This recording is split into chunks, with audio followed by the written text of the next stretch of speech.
go over another exciting Oderal tutorial video with you all. This will be the 7th video in the series and covers the movement phase. So let's get packing. Here we are, back at the game phases sheet, and yes, I have circled the proper movement phase area. It is at this phase that the player that was designated to go first must announce which units are moving and to which relic site they are moving to. The second player then follows through with the ready phase, income phase, purchasing phase, and finally the movement phase, where he announces which units are moving and to which relic sites they are moving to, just like the previous player. Now, proceeding to a bird's eye view of the game setup, we are going to cover some basic rules. The first rule to remember is that units are allowed to move once per turn. What that means is that a unit can move from your base to any one of the relic sites, and then next turn they can move from a relic site back to your base. The green arrows will help guide you on here. Okay, now the second rule to know is that units are not allowed to move from one relic site to another. And if you look at the setup, we have barriers between sites outlined by red. Third rule is that units with stealth, invisibility, polymorph, etc. are able to move into an opponent's base.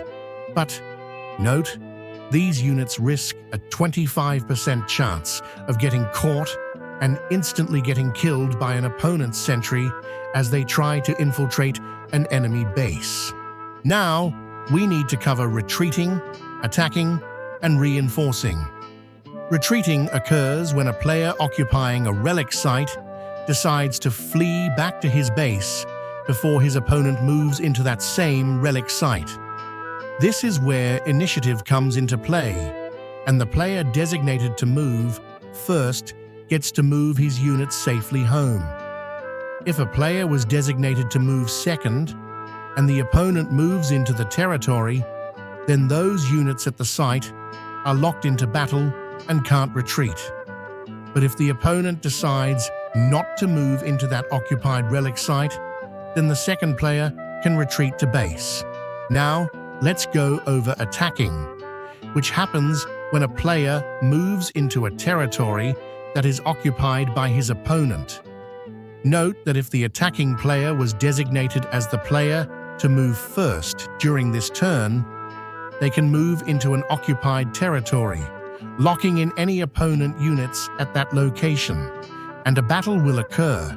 Lastly, we have reinforcing, which happens when a player moves troops from their base into a territory already occupied by them.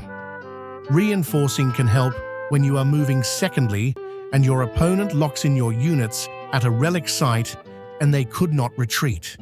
And bringing in that extra assistance can change the outcome of the battle.